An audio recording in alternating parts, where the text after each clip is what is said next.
convening the Parker Town Council for August 7th, 2023 at 7 p.m. All town council members are present with the exception of our aging member, Councilman Hendricks, who's celebrating his 50th birthday tonight with his family. So if you know Todd, please send all your aging jokes and all your retired jokes to him tonight. Would you please join me for the Pledge of Allegiance? I pledge allegiance to the flag of the United States of America and to the republic for which it stands, one nation, under God, indivisible, with liberty and justice for all.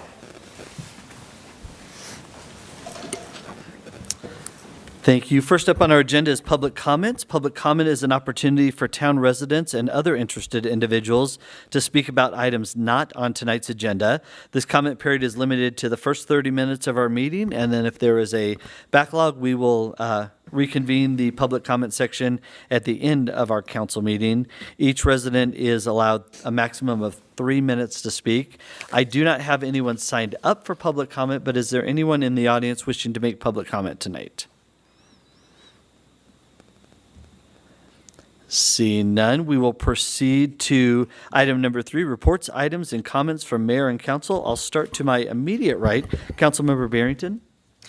Oh, can we start with Councilmember Rivero? We can. Councilmember Rivero. Thank you. I had the honor of attending the Vail School opening, alternative high school, taking the space of ACC over by Chaparral. I think we were all in attendance. A great addition to our community. I think we were all a little, I don't want to say disappointed, but maybe a little heart hurt when ACC pulled out and moved into Legacy. But I think we gained an incredible asset for our community with Vail, and I look forward to seeing some great leaders come out of that school. Great. You ready? Councilmember Barrington. Yes, I had notes because it was a busy week for everyone. So we had, and if you just said this, I'm sorry, but we all had dinner with. Didn't say it. Okay. We had dinner with the Castle Rock City Council on. Castle Pines. Castle Pines. Yeah. I corrected myself wrong. Sorry, Castle Pines. And then on Wednesday, along with Councilmember Wilkes and Mayor Toborg, we attended the grand opening and ribbon cutting ceremony for the new Legacy campus. And then I think we were all at the Vail ribbon cutting. So it was a busy week. Great. Councilmember Dyak. Thank you very much. We had a DRCOG board meeting. It was pretty light. We had the only item was the TIP second-year delays. There's been a number of projects that have been funded through DRCOG that have been delayed through COVID-related type of things, as well as some other delays. E470 informational briefings. I am going to the member communities. We have 8 member communities. Within E470, I am the Parker board member. I'm also the chair. So myself and Executive Director Bo Memory have 2 down, Aurora and Brighton, with 6 more to go. E470 Finance Committee, we had our traffic and revenue consultants come in and provide us a very, very in-depth update on traffic data. So we had that, and they are going to provide us an evaluation on how that traffic relates to toll rates here in the upcoming months. And that is all, Mayor. Thank you very much. Councilmember Wilkes. Yeah, so on July 19th, we had the police swearing-in ceremony with 3 new officers, one of which is what I like to call a legacy. His dad actually worked for Parker PD, so that was really cool, and I'm excited to have them as part of our family. And then we had the police night out, or the national night out, at O'Brien Park this past Saturday, and that was fun just to get to see our officers and SWAT and South Metro and the food trucks, and the kids just had a blast, so that was fun. Councilmember Hefta. Also, this past weekend, we had the Honeybee Festival, and I was able to make it there and enjoy that, as well as Councilmember Dyak. We also had the Parker Youth Commission Scholarship Awards, in which several of us, I think Councilmember Rivero and I and Mayor Toborg, did attend. And this was sponsored by our Youth Commission. They gave out some funds for different art and literary projects. So that was wonderful to award some of our local youth in the community. I did get to enjoy the dinner with the Castle Pines Town Council. I also coordinated with Commissioner Abe Layden as a member of the Douglas County Homeless Committee. And I also enjoyed Rooter Hess. Just if anyone doesn't realize, Rooter Hess is now open by appointment only. You sign up on the website. It's a little complicated website, but you can figure it out, pay a fee, and I did get to paddleboard on Rooter Hess. Thanks. Great. So in addition to all these busy activities, this has been a busy couple of weeks, even with having a fifth Monday. But on July 19th, Councilmember Rivera and I attended the Partnership of Douglas County Governments in Larkspur. We've officially renamed Larkspur Parker South, and we actually had the mayor of Castle Rock repeat that, so that was good. It's sticking. We also swore in on that same day 3 new police officers, as Councilmember Wilkes stated. One is, in addition to being a legacy officer, and his name is Officer Traeger for any of you that barbecue or smoke. So, kind of a cool name there. But he's also a Parker resident and has grown up here, Legend graduate and long-term Parker resident. So that was good. On July 21st, Councilmember Hefta and Councilmember Rivero and I attended a tour of Valley Hope of Parker here, just down the way. It's an amazing rehabilitation facility in the town of Parker. They are expanding like you can't believe, and I felt like we should have hard hats while we were there. And it was amazing. We got to address one of their groups that were meeting there, and what a great bunch of people. I think Councilmember Hefta repeated that we attended the Youth Award sponsored by the Youth Commission. Councilmember Hefta, Councilmember Barrington, Councilmember Rivera, and myself attended. We hosted the Castle Pines Town Council and Mayor here on the 1st, and that was great. It's always good, I think having those local partnerships with your neighboring communities really kind of gives us opportunities to what can we work on together, but likewise, what are they working on separate that we can, kind of steal their ideas. It's always good. Attended the Legacy Campus grand opening with Council Members Wilkes and Barrington on the 2nd, and I think we all were there for the Vale Campus opening on 8/3. The National Night Out Day Shift on Saturday.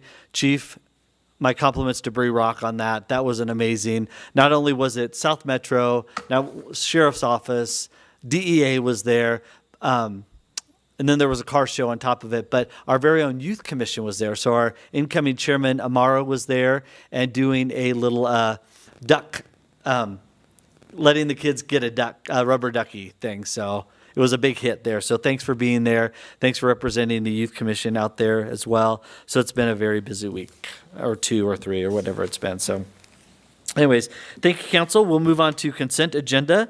Consent agenda items are considered to be routine and will be enacted by one motion, one vote. There will be no separate discussion of the consent agenda item unless Council votes to remove an item for individual discussion. Ordinances on the consent agenda item are for introduction only and will not be removed. So, Council, you have items 4A through 4H for your consideration.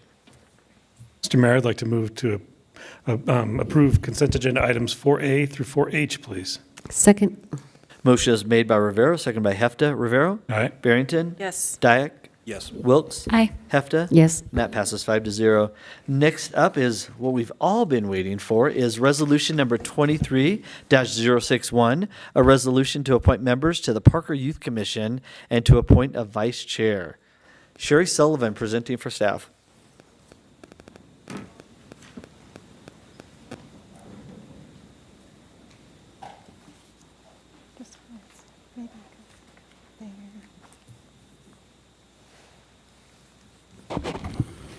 All right. Good evening, Mayor and Town Council members. I'm pleased to present for your approval Resolution Number 23-061, a resolution to appoint members and a vice chair to the Youth Commission.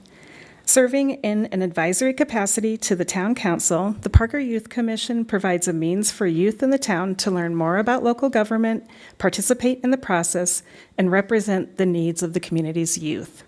The commission consists of 9 members initially appointed in 2022 with staggered terms so that 5 were appointed to a 2-year term and 4 were appointed to a 1-year term. Going forward, commissioners are appointed to 2-year terms. The vice chair will be appointed for a 1-year term, and upon completion of that term, they will assume the role of chair for a 1-year term. The term for 4 members expires on August 31st, 2023. Candidates completed an extensive application, submitted a letter of recommendation, and were interviewed by the review committee. This committee consisted of Mayor Toborg, Councilmember Hefta, Cultural Education Manager Kirsten Fletcher, Recreation Manager of Programs Aaron Kuhn, PD Outreach Coordinator Bree Rock, and myself. The review committee recommends the town council approve resolution number 23-061, which would accomplish the following. Number 1, appoint 3 members to the Parker Youth Commission for a 2-year term, ending August 31st, 2025. And those members are Alyssa Babich, who's unable to attend this evening, Bella Harper, and Izzy Sanchez. And then number 2, to appoint Bella Harper as vice chair to the Parker Youth Commission for a 1-year term ending next year, August 31st. Upon completion of that term, she will then take the chair position for a 1-year term ending in 2025. Excellent. Council will go for questions, and I'll start to my far left with Councilmember Hefta, who sat in on the interview, so I'm sure you're not going to have any questions for our folks. Actually, I do. So for the 2 new appointees, but both, it's Bella and Izzy tonight.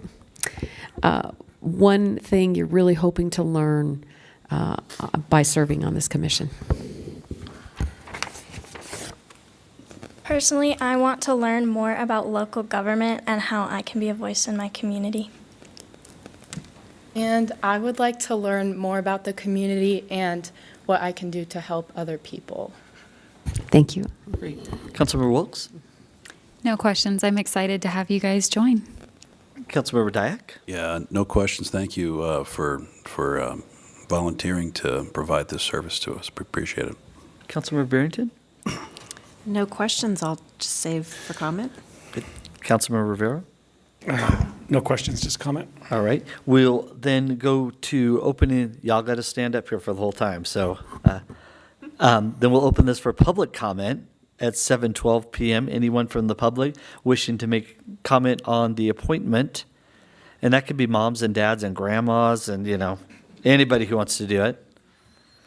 All right. Seeing none, we'll close it and bring it back to the council for any final comments and debate. Councilmember Rivera, we'll start with you. No, congratulations. It's not passed yet, but I truly appreciate you guys stepping up. Ms. Harper, I've known you for some years, and I am very, very proud that you took vice chair right away. Well done. Well done. Councilmember Barrington? So I'm sorry that I wasn't able to make it to the review committee, but thank you, Mayor Toborg, for stepping in for me last minute. I appreciate that, and definitely trust the advice of our committee. And I just think it's wonderful that you guys are here stepping up, and you're just going to be able to provide some valuable advice to us for your young community. So thank you. Councilmember Dyak? As always, I put my comments in the questions section. Councilmember Wilkes? I'm going to miss the seniors that we have that are now off and going to college, and they did such a tremendous job with this inaugural year of our youth commission. So I'm excited to see what you guys can do to help it grow. And if you guys have questions, that's what we're here for. So, Councilmember Hefta? Yes, I'd like to also point out how hardworking Sherry Sullivan is with our Parker Youth Commission. She's a consummate professional who really works hard to bring the youth together and to teach them about leadership as well. And so you've been chosen because you are demonstrating that leadership in our community. And we're excited for what you bring us, what you have to talk about, what you have to share with other youth in the community. And we hope that you get a lot out of this as well as you go through your high school years. Thank you. And just a note for me, Councilmember Barrington, thank you for the opportunity to sit in for you on this. It was an honor and it was a treat. And I just want to say for Alyssa and Izzy and Bella, You know, in my day job, I do interviews all day for corporate leadership positions from VPs on up. And I went away from our interview that night and was thinking, man, I haven't had this good of an interview in a couple weeks with people. And these are people at the top of their game. You know, your poise, your demeanor, your really your thoughtfulness in answering your questions were above. And, you know, I think the future is bright for you. We are so lucky that you volunteered for this position, and we're going to be so lucky when the council passes this resolution to have you. I just really appreciate your time, and kudos to moms and dads and grandmas that have raised you and, you know, instilled that in you to be leaders and to be very, very well spoken and very determined. So thank you all very much. Council, with that, I'm going to entertain a motion on resolution number 23-061. I move to approve resolution number 23-061. I'll second. Motion is made by Hefta, second by Barrington. Rivero? Aye. Barrington? Yes. Dyak? Yes. Wilkes? Yes. Hefta? Yes. And that passes 5-0. Welcome to the new Youth Commission. So I think we're going to get new youth commissioners first, and then we're going to get the whole crowd, right? Okay. And Andy, start with us.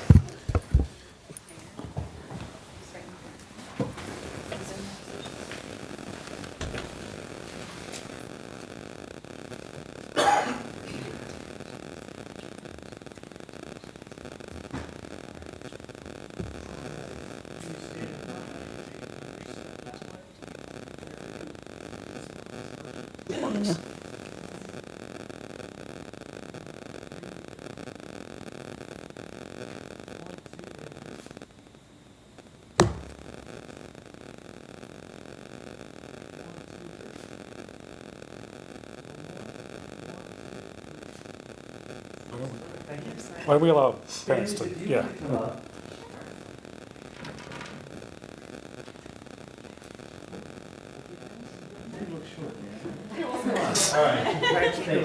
We appreciate this. Thank you. Brandon, you should come over here. Do you want one with just the two new ones first?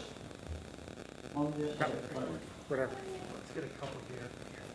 All right. 1, 2, 3. 1, 2,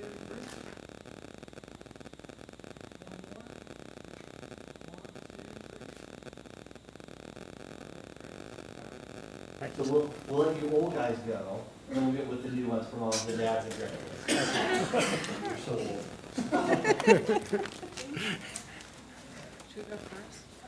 Oh, I got the best spot here. Thank you so much, everybody. Everybody smile. Thank you. If you've got good ones, we You can wanna just come? share them. I'll just share them with you. You can just Okay. share them, yeah. We're good. You've got good ones. We don't need to make them stand there for.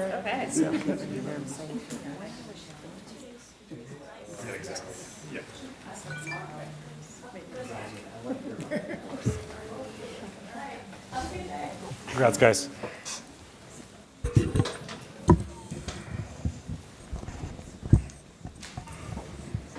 All right, all the fun for tonight is over. So we will get to our work here. First item up is our public hearing. First public hearing is on Highlands at Kings Point rezone. There has been a request by the applicant to continue this to a date uncertain. Not a date specific, but the applicant's request is to a date uncertain. So I'll entertain a motion on ordinance number 3.74.3. Apologize, Mr. Mayor. I don't have it queued up. I thought I did.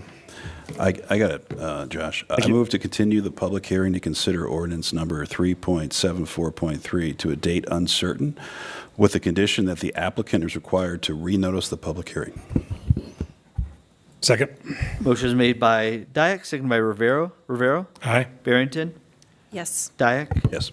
Wilkes? Aye. Hefta? Yes. And that passes 5-0. I'll also entertain a motion on ordinance number 3.331.1 on second reading. I move to continue the public hearing to consider ordinance number 3.331.1 to a date uncertain, with a condition that the applicant is required to renotice the public hearing. Second. Motion is made by Dyak, seconded by Wilkes. Rivero? Aye. Barrington? Yes. Dyak? Yes. Wilkes? Aye. Hefta? Yes. That passes 5-0. First ordinance for tonight, ordinance number 9.357 on second reading, a bill for an ordinance to approve the intergovernmental agreement between the Town of Parker and the Board of County Commissioners of Douglas County regarding cost sharing for the construction of the Dransfeld Road extension. Mr. Williams in for Mr. Hudson tonight.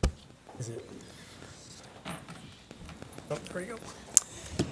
Yes, thank you, Mr. Mayor, members of council. I will be pinch hitting for Chris Hudson this evening. He is away this week on a much-deserved vacation. So everyone is familiar with this project that I'm talking about this evening and presenting. This is something that we've been working on, a project we've been working on for many years now, and we've had several discussions with town council about this project. And this is the extension of Dransfeld Road from 20 Mile Road over Cherry Creek, connecting to Motzenbacher Road. And as we discussed previously, this is a very important project to our overall transportation network. And a portion of this project happens to be in unincorporated Douglas County, not just the roadway itself, but a portion of the floodplain as well. And so Douglas County has been a partner on this project really since the design kicked off in 2019. So just a vicinity map, the lines that are orange on this map is the extent of the roadway improvements that we're doing. And again, we're going to be doing modifications to both Motzenbacher Road and then extending Dransfeld Road south of the 20 Mile Road intersection. So the original IGA with Douglas County that was approved by Town Council in 2019 was to fund the conceptual design effort for this project. The IGA that was approved in 2019 was amended subsequently 3 times to get us to where we are today, and that took us through final design. The conditional letter of map revision, or the CLOMR, for this project, which is basically FEMA's authorization to make the modifications to the floodplain associated with the project improvements, has been issued. It was issued in March of this year.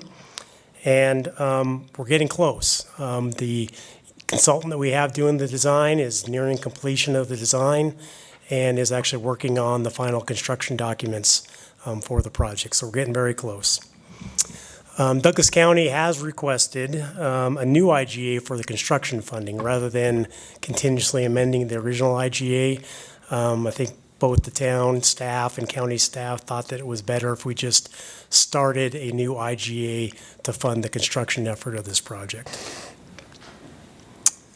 So a few details on the IGA. The IGA does acknowledge that there are other partners to this project, although they may not be partners directly with this IGA. We have entered into agreements with both the Mile High Flood District and the Cherry Creek Basin Water Quality Authority to fund the design and construction of the improvements to Cherry Creek, which enables us to be able to build the bridge and is really critical to get the bridge and the roadway improvements constructed.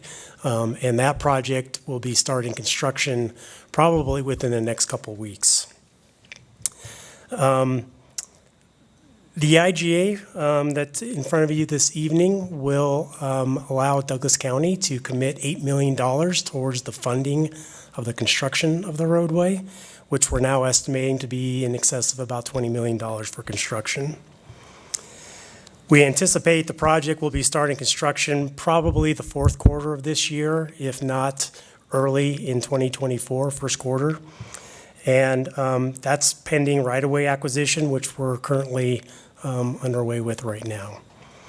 And due to the variability of the construction start, because of the right-of-way acquisition, we've built in flexibility within the IGA so that if construction does start later, perhaps in 2024 or later, that we also have a window to complete it within about 2 years of that time frame as well.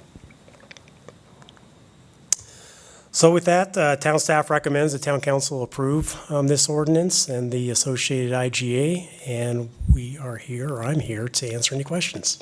Great. Thanks, Tom. We will start to my far right. Councilmember Rivera, questions for staff? Just real quick, as far as Douglas County's contribution, what funds does that come out of Douglas County? Does that road and bridge? Is that just transportation funds? And I believe it's budgeted in their transportation capital improvement program. excellent, thank you. Councilmember Barrington.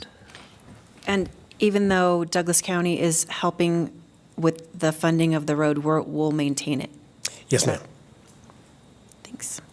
Great. Councilmember Dyak, any questions? No questions. Okay. Councilmember Wilks.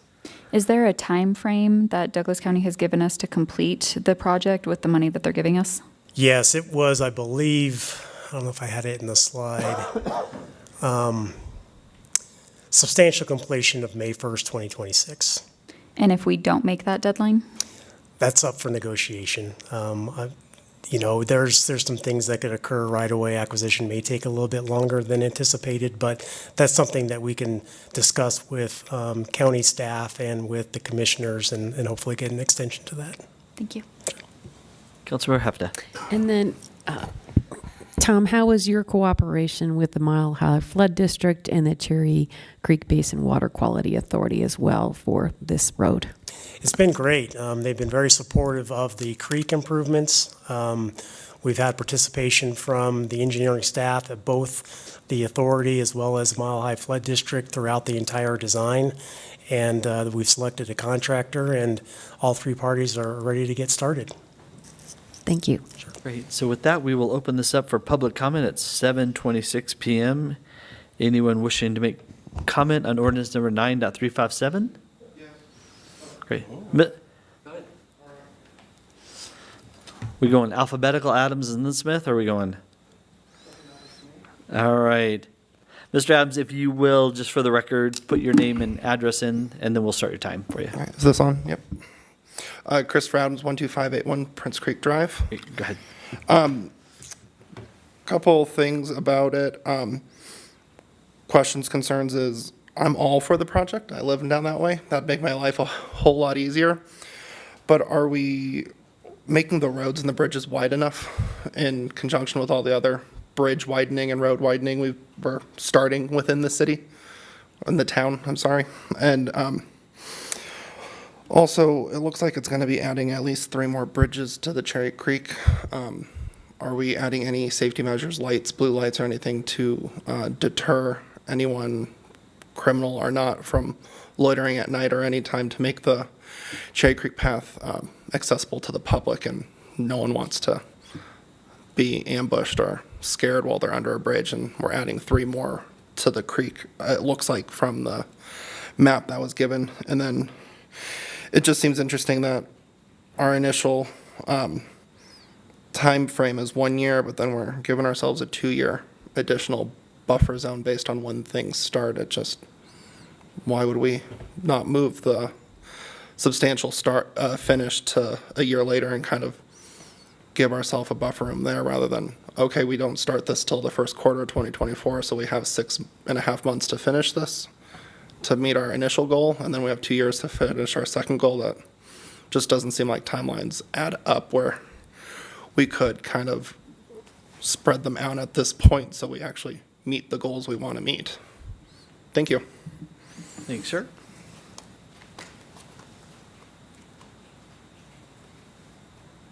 Mr. Smith, you're up.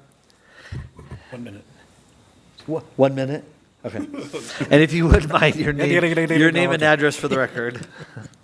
My name is Mike Smith. Address is 11321 Dransfeld Road, Parker, Colorado.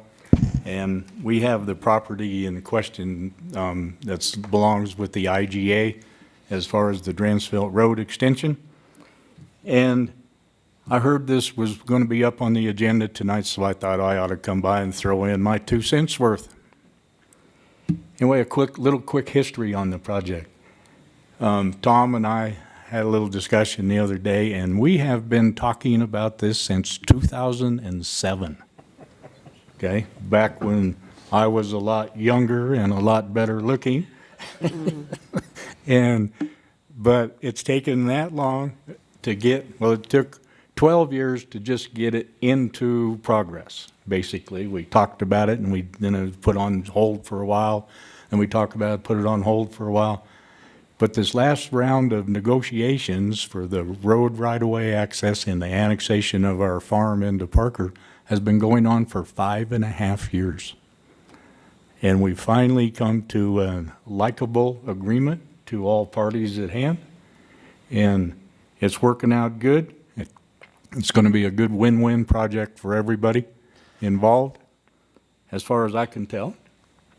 And with you guys approving this IGA tonight, to me and to staff, it's going to be like the beginning to the end of this negotiation, because it's one giant step that we've been looking forward to, so we can carry on and finalize all of the annexation and the inclusion in the water district and all of that fun stuff. So I'd like to stand behind this IGA because it's going to be beneficial for the town. It's going to be beneficial for my family and myself. And all in all, it's going to be a good project. Thanks, sir. Thank you. And I don't care what Josh Rivera says, you're still good looking, no matter how old you are. All right, we will go in. Is there any public comment? Any further? All right, seeing none, we'll close it at 7:30. Bring it back to council. Councilmember Rivera, you want to kick us off on this one? I think I will just allow Mr. Williams to answer the questions that was raised by the public, if he could. Of course. So the first question that was raised had to do with the bridge. We are building the bridge as a 3-lane section. And our traffic studies that we've prepared for this roadway and the connection in the future projections for the traffic for this roadway suggests that a 3-lane section or a 3-lane bridge is adequate to convey the future traffic. However, we have designed and will construct the superstructure, which is the foundation of the bridge, such that if it ever does need to be widened in the future, we can accommodate that for future expansion. As far as lighting of the bridge, yes, the Cherry Creek Trail will be going underneath the bridge when it's constructed. And with all of our bridges, we do provide luminaires, lights, if you will, that will illuminate the underside of the bridge, the trail, all the trail connections, including the roadway itself. So that's part of the bid package. Once the area develops, it's going to be lit even more. When the Poe property ends up developing, they will have their own lighting package and will offer some additional lighting to the area. So I think we'll address the lighting, and we have addressed the lighting as part of the design of the project. And then the last question had to do with kind of the phasing, if you will, of the, or the start dates. Well, looks like it just, there we go. So with the IGA, we did put a construction award date deadline of July 31st, 2024. That doesn't mean that we can't award it this fall, which is actually our goal. We're going to try and award it as soon as we possibly can. This just gives us an additional 6 months beyond what we think we're going to need to actually get the project awarded. And then the May 1st, 2026 deadline, again, that's just to get the project constructed and completed. And so that, we think, gives us plenty of time to be able to get the project started and completed. Our schedule right now for construction is to start late this year and hopefully be done with the project by the end of 2024. This just gives us an additional 18 months in case we miss that deadline, and we don't want to have to go back to the county commissioners and town council to get authorization to extend that deadline.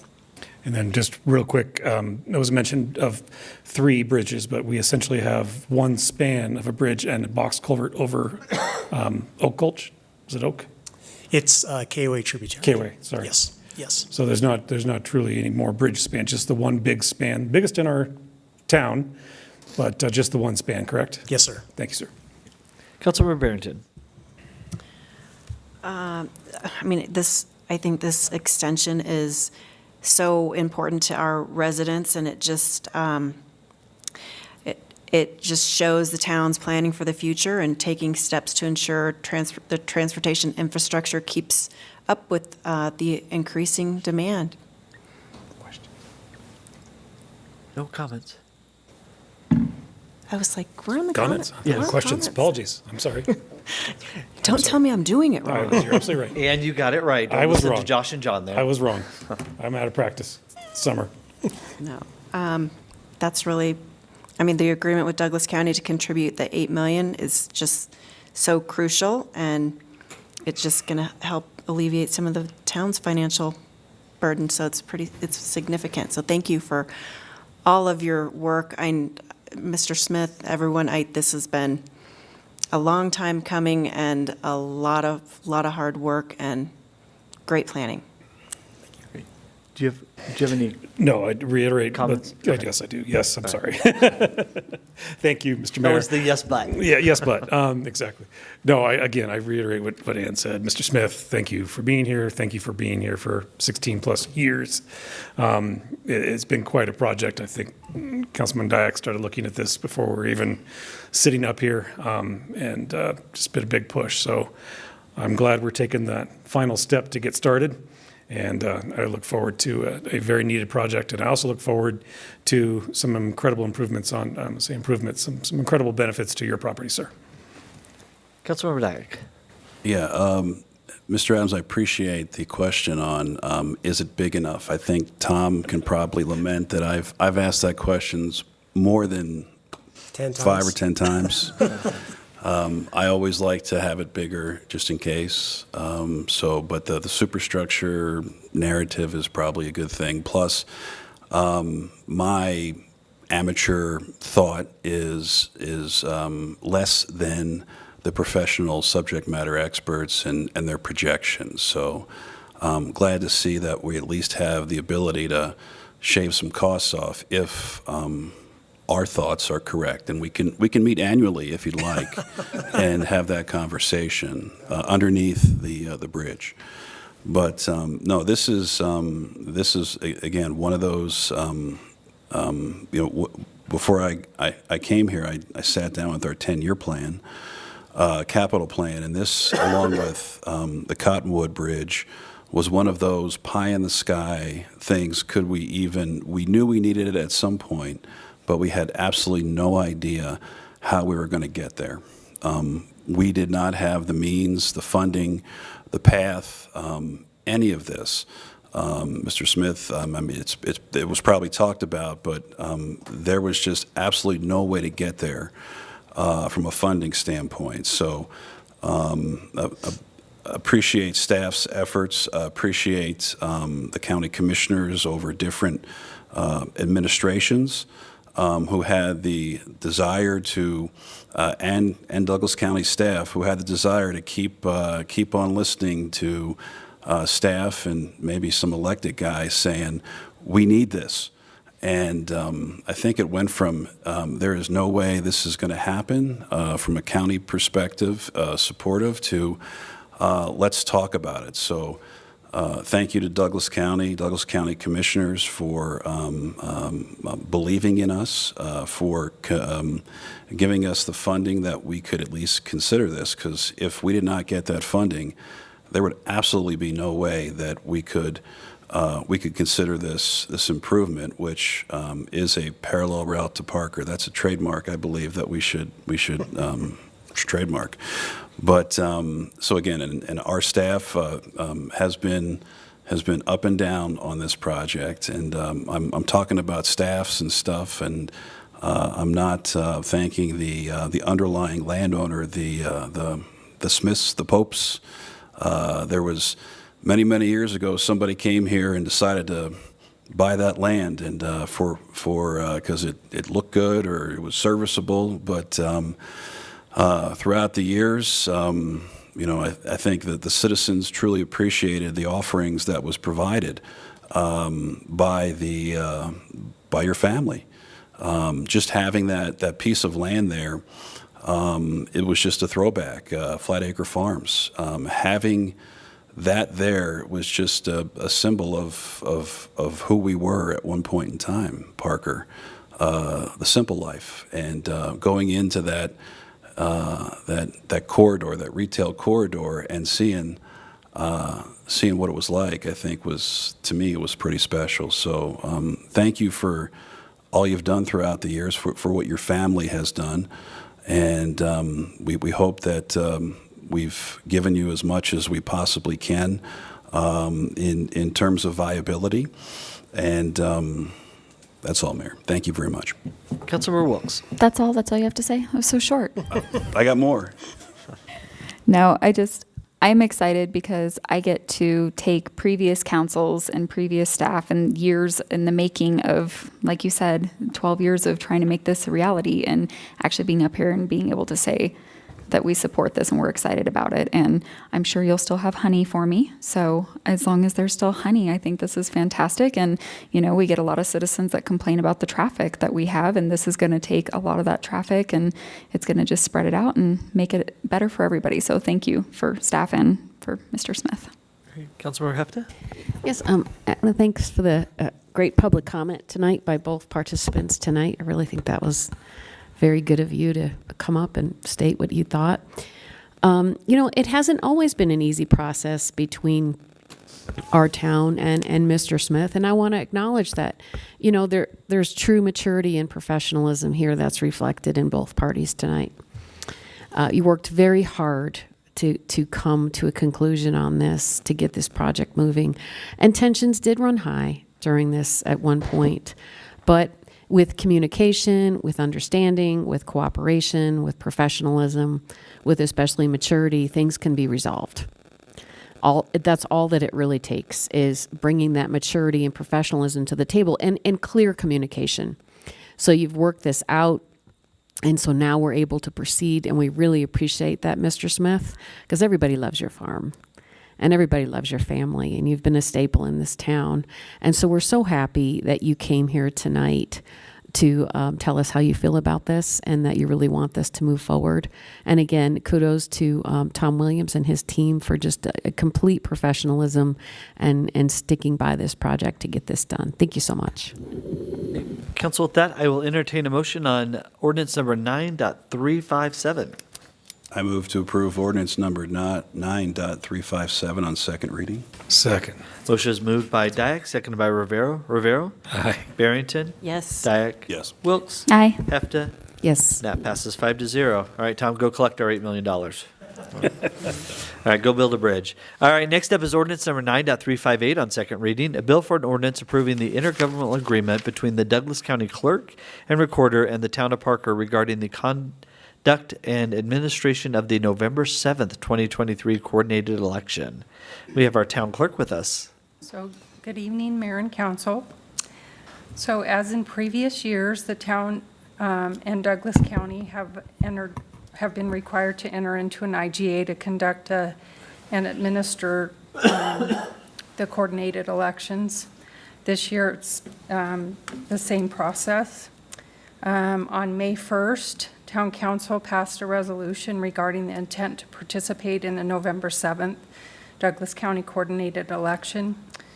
And under the Uniform Election Code, the town and the county are required to enter into that IGA pursuant to CRS 1-7-116 subsection 2. Again, this agreement is very similar to ones that have been approved in previous years.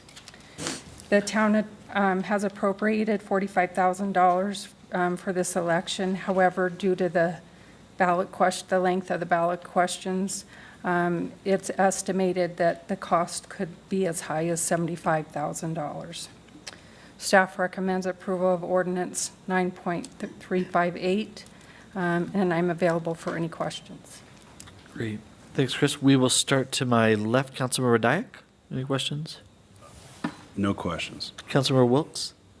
So the cost increases because of the amount of things on the ballot or because of the amount of words for the items on the ballot? So so the amount of words, the length of each ballot question. Okay, can we just make it really simple? Do you want this, yes or no? I'm joking. I get it. Comes No, the you're good. attorney. Don't attorney me. I was joking. Councilmember Hefta? How has your cooperation been with Douglas County on this matter? They're wonderful. Thank you. Councilmember Barrington? No questions. Thanks, Chris. Councilmember Rivero? Thank you. Obviously, none of us are up this year. This is an odd year election, and this is a year that we ask questions of the citizens as far as their charter.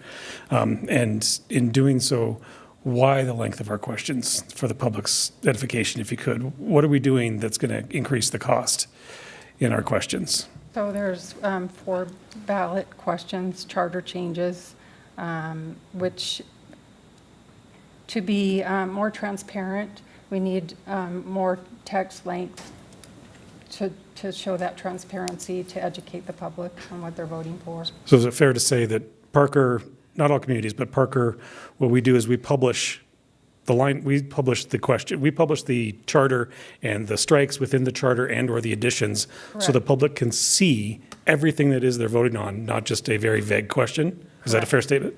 Correct. Thank you. All right, so we will open up ordinance number 9.358 at 7:45 for anyone wishing to make public comment. Seeing none, we'll close it at 7:45 and remand it back to council. Same order, Councilmember Dyak, any final comments? No final comments, thank you. Councilmember Wilks? Thank you for taking what I was trying to say and making it palatable for the world to say. So thank you. No comments. Councilmember Hepta? Just want to thank Chris Vanderpool for her hard work on this project. Thank you. Councilmember Barrington? I think what Brandy was saying was thank you, Councilmember Rivero, for articulating that wonderful question. Councilmember Rivera? Comments? Thank you. Any comments? Comments. I think it's very important for the folks to understand a $30,000 increase in our ballot questions, but I think that $30,000 is a small price to pay to give the public a chance to make a more educated decision in their voting process. Not everybody does this. In fact, I don't know many communities that do, unfortunately. But we publish the stricken law, we publish the new law, and we allow the people to weigh that on their own merits and decide whether that's a law they want to put in their charter. So I think it's very important to be incredibly transparent when we do this. This is the constitution of our community, and it's very important to be incredibly transparent when we do this. And $30,000, I believe, is roughly 50 cents a citizen to make sure they make an informed decision. Well worth it, in my opinion. All right, with that, I'll entertain a motion on ordinance number 9.358. I move to approve ordinance number 9.358 on second reading, please. Second. Motion is made by Rivero, second by Wilks. Rivero? Aye. Barrington? Yes. Dyak? Yes. Wilks? Aye. Yes. Hepta? I'm sorry. Wilks and Hepta are both yes, right? Yes. All right, and that passes 5-0. Madam Town Attorney, can we get cue cards that say question period, comment period? It just might help. Just might help. And applause. All right, moving on to contracts over $500,000. First up is Bradbury Ranch Drive Emergency Repair Contract Modification. And then for Mr. Hudson is Mr. Williams. And there's $5 in for it if you mention the word sunk costs into this one. Get it? It's the sinkhole at Bradbury Ranch. No. I'll try and work that in somewhere. All right. Okay. So on the evening of Sunday, June 11th, an existing 66-inch corrugated metal pipe failed under Bradbury Ranch Drive during a pretty significant rain event. This failure created a sinkhole and required PD and Public Works to close a section of this roadway between Independence Drive and McClellan Road. Bradbury Ranch Drive, it's a collector roadway. It serves a pretty big portion of the Bradbury Ranch subdivision. And this section of Bradbury Ranch actually provides direct access to Jordan Road. So pretty heavily traveled section of roadway. That evening, the town brought in a contractor, Quality Pipe Service, who happens to be the emergency on-call contractor for Parker Water, to do some stabilization efforts, kind of stabilize the sinkhole and make sure that water could still get from one side of the road to the other, because more rain was forecasted that evening and later that week. Shortly thereafter, the town brought in and contracted with a specialty drainage contractor. That contractor is Naranjo Civil Constructors, or NCC, to start on the permanent repair to the roadway as an emergency contract. On June 20th, Town Council approved a resolution which ratified the emergency repair contractor that the town entered into with NCC. And this contract was for $300,000 and was based on an initial assessment of the damage that occurred to the culvert. And however, the full scope and the extent of the damage and the repair wasn't known at that time. June 20th, we were still trying to dig out the culvert itself, didn't know the full extent. So during that council meeting, we informed council that it was likely that we'd be coming back to you, which we are, to increase or modify the contract amount once we had the full scope of the repair identified. So this is a vicinity map of where the sinkhole occurred and the damage to the roadway occurred. You can see Main Street on the south there, and it's basically northwest corner of the intersection of Main Street and Jordan Road is where the culvert failed. This is a picture of the sinkhole. It was taken shortly after it started forming. It got a lot bigger. And this was just a few days after the emergency contractor got the sinkhole stabilized, and Naranjo Civil Constructor was out there starting to perform the repair work. So within a couple days of the failure, the engineering staff engaged with one of our on-call stormwater consultants to actually design a permanent solution. And this turned into kind of a quasi design build type of a project. And we did that because we wanted to minimize the amount of time that the roadway would be closed. We wanted to basically get the design of the final improvements done while the contractor was out there building those improvements. But we did incorporate with that design a few additional improvements beyond just replacing the failed metal pipe with a new reinforced concrete pipe. We did adjust some of the grades of that culvert to improve hydraulics. And then we also designed and constructed an energy dissipator at the downstream end of the culvert to minimize and mitigate any erosion that occurs in that area. And as part of the project, we also had several utilities that we needed to work around, modify, or have the utility contractors modify as part of the replacement of the culvert.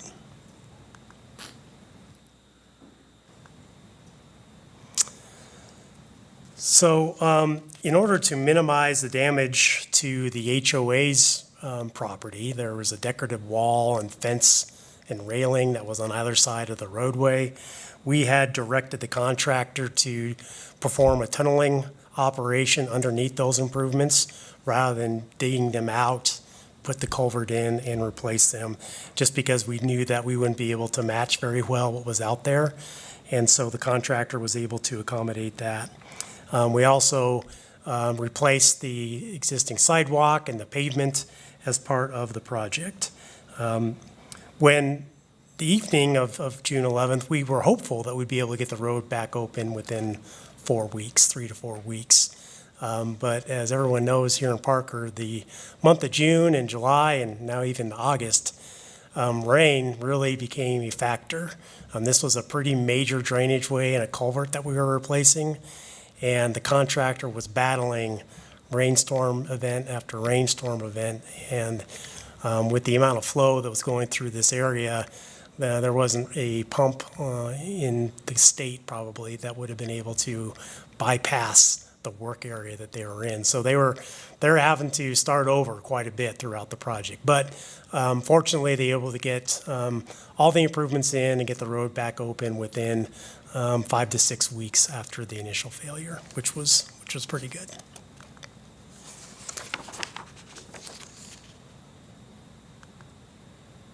See if I can get this to work. There we go. So just a couple action photos for Mayor and Town Council. We again replaced the failed metal pipe with the concrete pipe. You can see the concrete pipe there after it's been installed. Next slide, please. If you can do it. There we go. This is on the upstream end of the culvert. You can see where they were tunneling underneath that decorative wall and fence, and then they placed a big concrete collar on the upstream end. Next slide, please.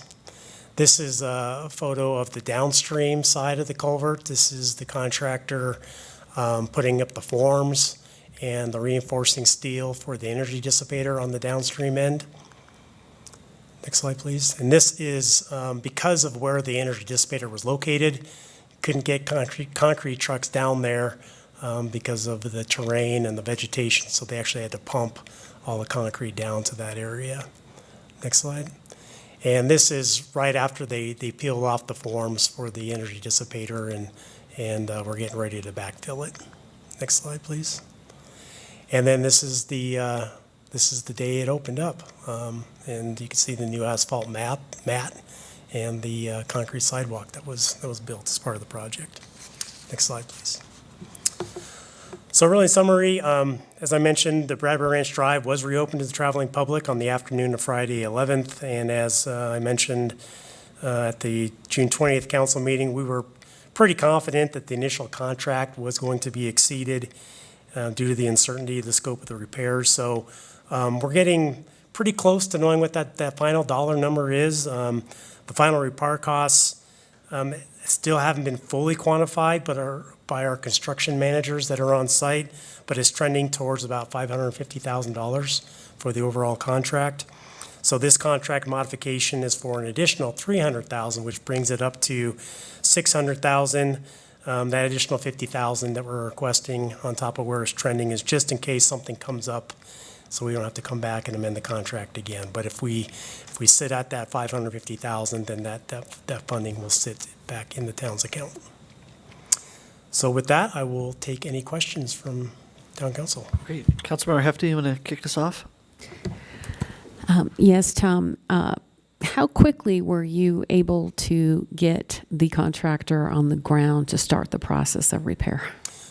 So that evening, we fortunately, one of the gentlemen that was out to look at the sinkhole, he actually was an employee of Quality Pipe Service, who is the emergency contractor for Parker Water. And so we had initial discussions with him, boy, within 15 minutes of me arriving, which was right after the sinkhole was created. And they had crews mobilized out there probably within 2 hours of when the sinkhole got created. But PD and our public works staff were out there within just minutes of that forming. Thank you. Councilmember Wilks?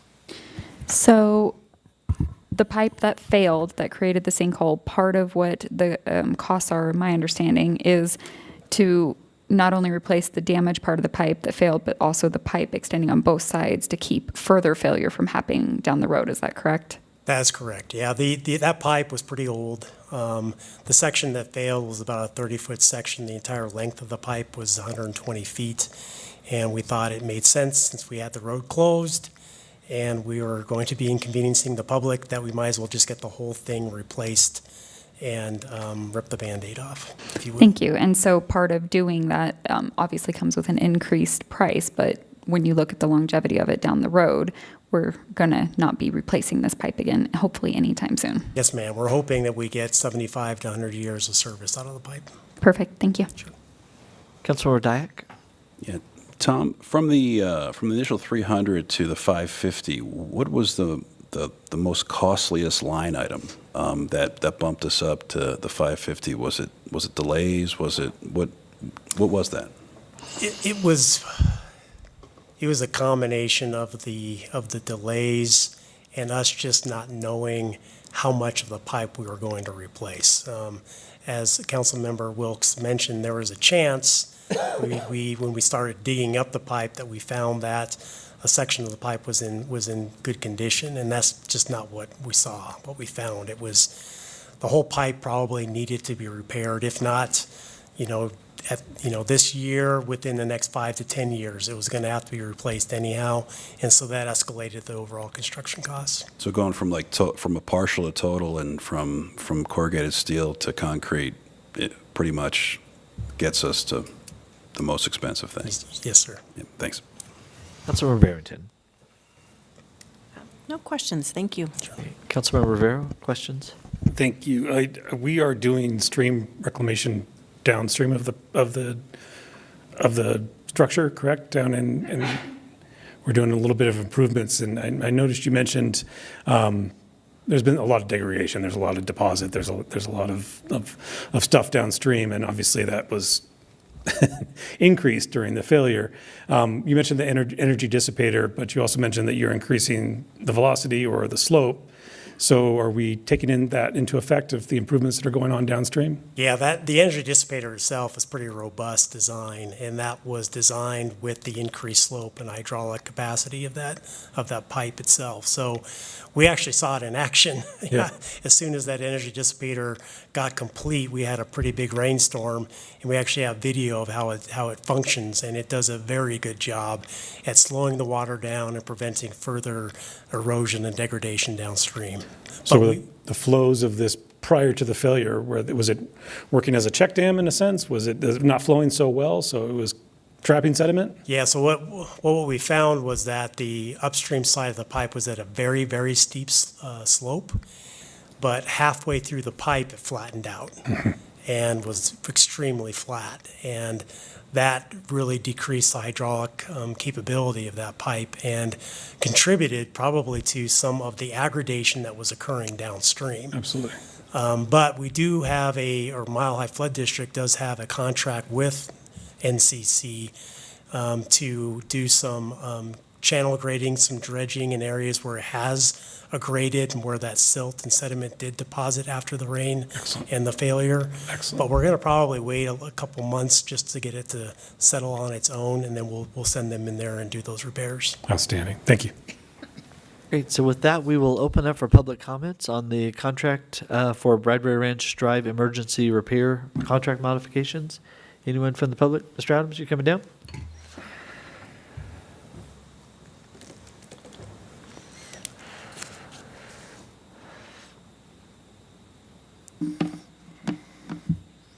All right, Your name Christopher and Adams. address for the record. Yep, Christopher Adams, 12581 Prince Creek Drive.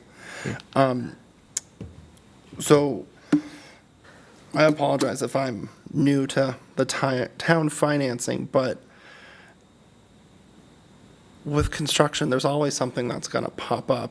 Like we changed to concrete from steel, which increased. We're at 550 and we want 600,000. Why wouldn't we increase to 650 so we had 100,000 buffer? But on top of that, how does that work if we don't? So we hit 550, we limit it up to 600,000. Does that 500,000 sit in this line item for the rest of the fiscal year, or does it get to be moved? Can we then use it for our ballot initiative that we need? Or I'm not sure how the budgeting works on that end. Lots of big numbers. I know it's just extra zeros. But it just, and then on the flip side, what happens if we go over budget at the same time? Are we going to have an emergency ordinance come in, fill in a gap for $50,000 to $100,000 for something that came up that we had missed initially? The sinkhole and all this, it needed to be done based on the staff's work and council's questions.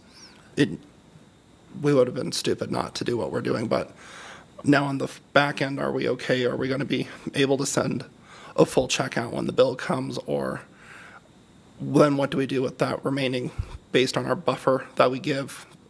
I'm not sure how the accounting end works, but those are just things to be cognizant of. Thank you. Thanks, sir.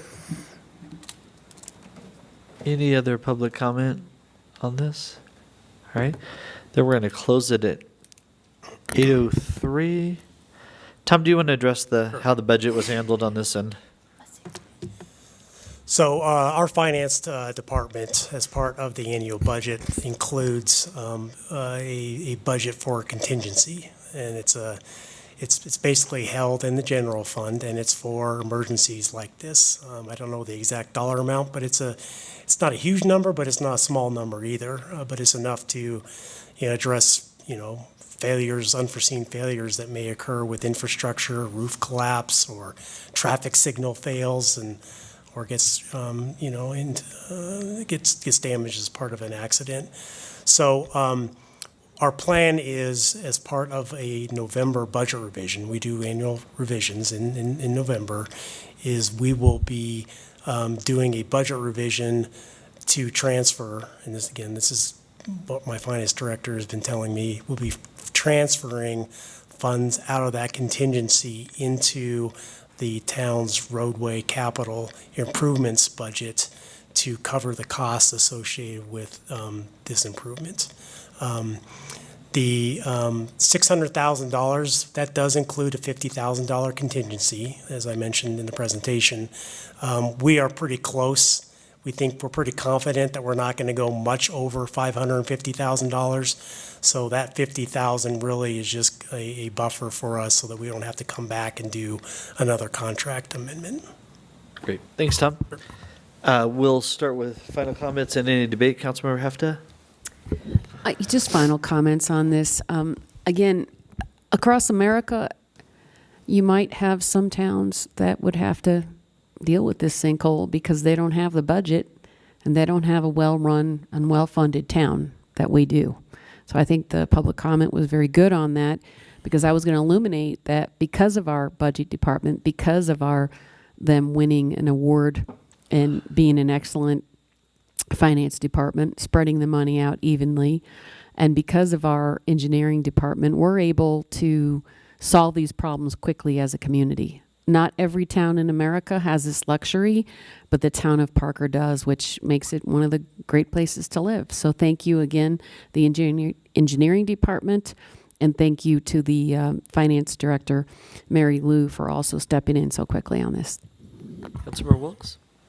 No, just thank you. I know that you guys have done everything you can to try to make sure that you're very conscious of our budget, and also not just right now with what you're asking in emergency funds, but moving forward as well. So I appreciate it. Thank you.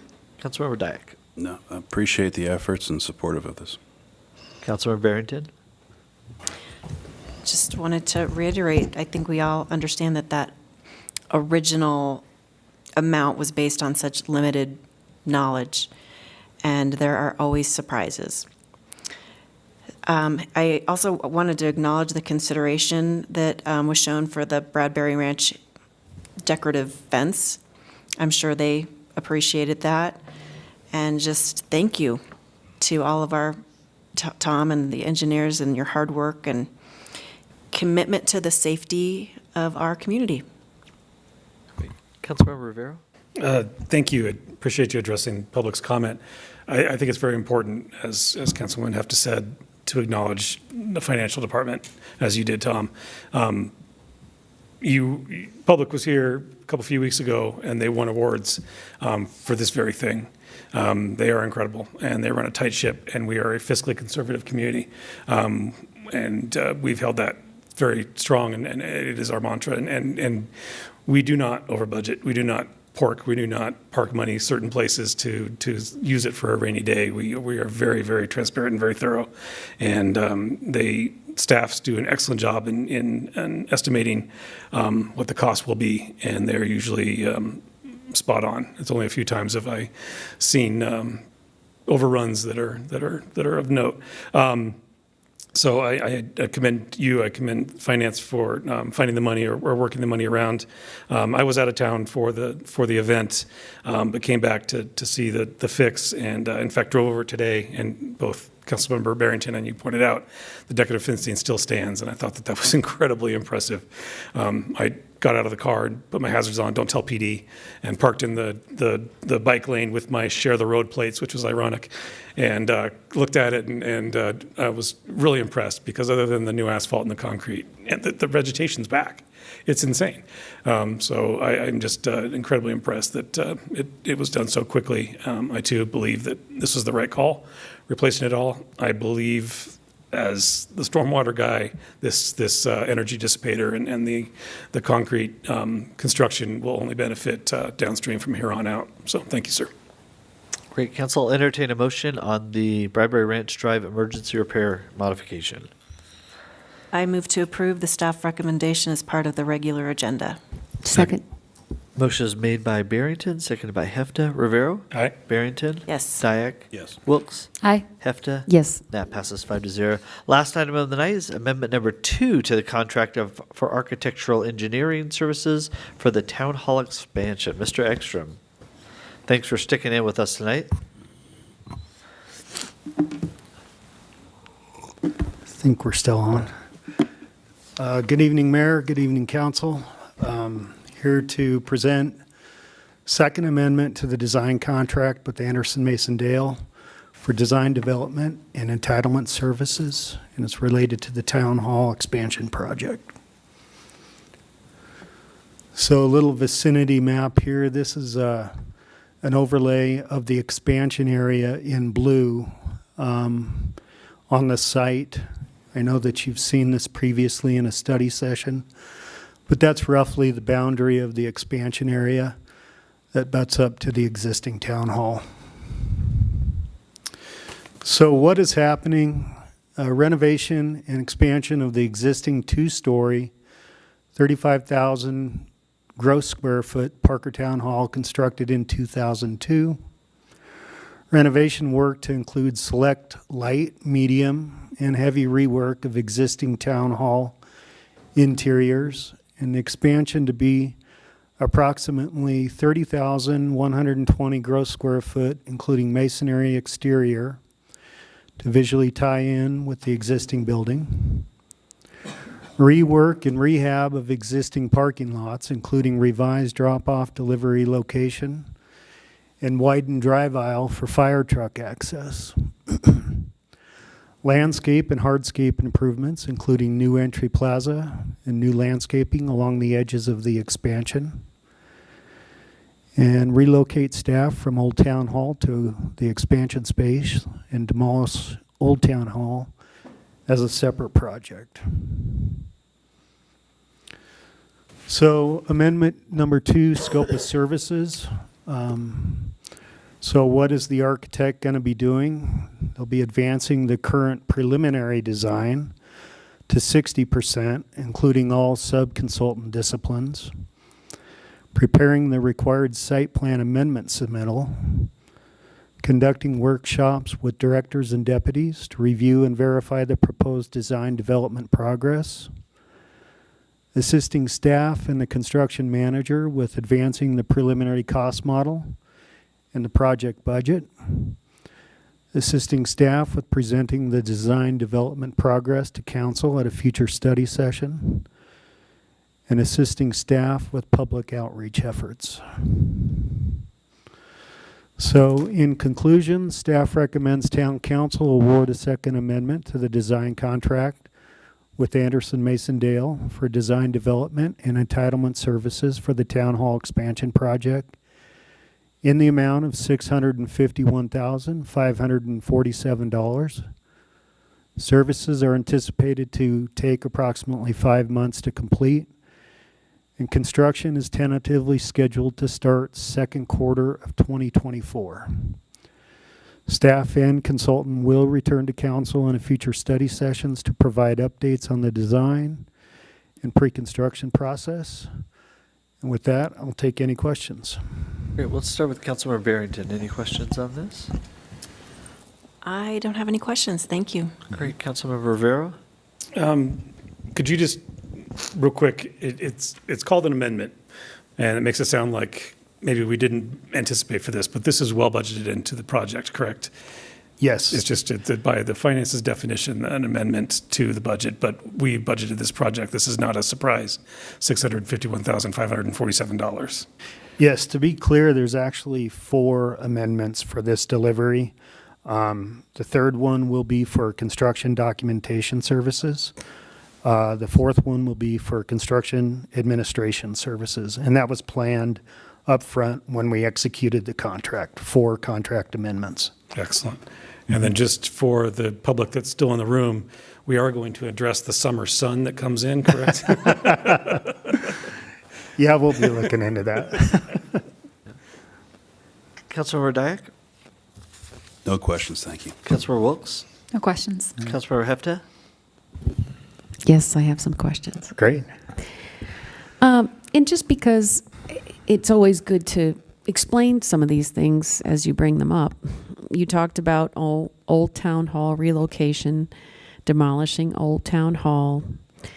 So could you talk about, either you or Tom, some of the conditions in the Old Town Hall right now, just very briefly, and what year those buildings are, and does asbestos exist in those buildings? Thank you. As far as the year of construction, I believe it's early 80s, I would assume. The condition of the building is deteriorating. Our facilities department is having to make constant repairs to the building. The exterior is in bad shape. Wood siding that's just failed over the years. So the other question, can you remind me what the other question was? Are people still working in these? Including myself. Yes. How many people are still working in Old Town Hall? So the departments that are currently over at Old Town Hall are the IT, cultural has some staff over there, and CIP, there are four project managers. Yeah, over there currently. So, and town attorney. Yeah. Jim Maloney is there. And it's also being used for storage. So the building is full, but it is seeing better days. Is there asbestos in the building at all? I can't answer that. Okay. I don't know for sure. When we do demolish it, we would probably do an asbestos investigation. And that's typical of all of our demo projects that we do.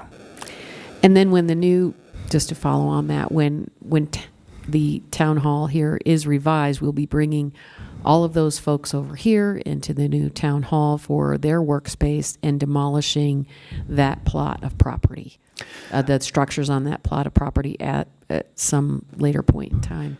Yeah, the staff will relocate. All staff will relocate. As far as the timing of the demo, I think that's yet to be determined. So it could stand there for a little bit of time. I don't think there's a definite date on the demo. Thank you. All right, with that, I will open this up for public comment at 8:16. Anyone wish to make public comment on the amendment number 2? All right, getting the wave off here. Close it at 8:16. Council will come back, and any final comments? Councilmember Rivero? Thank you. I appreciate the questions from council and the answers from Mr. Ekstrom. This is a much needed project, and I think that the biggest fear and the buzzwords will be growth of government. And this is not growth of government. This is consolidation and actually a better use of government. Right now, we're spread out. We have a building that was built in 2002, but 2 decades ago, the belief of an office structure was not the same as what we've determined office structure should be nowadays. A new renovation is just as big as the extension of this building, the renovation of this building. Not just this room, but all of the different departments will experience a better co-working renovation and allow, I think, more efficient use of government than what we have today, as people running across a parking lot to go see the special town attorney, and or the CIP guys or IT or Sarah Crow or whomever is over there. Consolidating everybody into one building is a much better use of government, in my opinion, and will save the taxpayer dollars down the road. It is still a process. We still are, and this is step 2, I think, of 4, and we're getting there, and we'll create, and I know the experts will create an outstanding public building that the community deserves. So I kudos to you, Mr. Ekstrom. Kudos to your department, Mr. Williams, and everybody. This is Michelle's baby, I would say. I mean, you're the puppet master here, and getting everybody to agree on the best form of the public's government is a challenging job, but I think you guys have done an amazing work, and I'm glad to get this step done. Councilmember Barrington? It's just hard to believe that it's been over 20 years since this. I remember the year I moved here, this was brand new. So it goes by like that. And we all kind of had our own comments at the study session and our own opinions. But overall, I think we're happy. And thank you for everything that you're doing. Councilmember Dyak? I remember having to get speeding tickets and going in the basement. You go and make a left at night. Never did that. Yeah. Oh, I did that a couple times, I think. But no. I just it's appreciate the efforts. I think this expansion was earmarked years ago. We just could not find the time, the resources to make this happen. We have existing staff working in modified closets. hopefully we can create a good working environment so we don't have to do any more expansions. So we are good to go for full build-out. Thank you. Councilor Wilkes? I'm excited to see what it's going to be. I also remember what it used to be like, and this one is beautiful, so I'm sure the expansion that's onto here is just going to complement it. So thank you. Councilor Hefta? Yes, and I bring up the asbestos issue because apparently asbestos was not finally banned until July of 1989. Yeah. And just for the record, if you worked in one of those buildings, I worked in an old World War II barrack. And when I left active duty, I had to have my lung testing for asbestos. So I bring this up because some folks will say, as Councilmember Rivero stated, this is growth in government. This is not growth in government.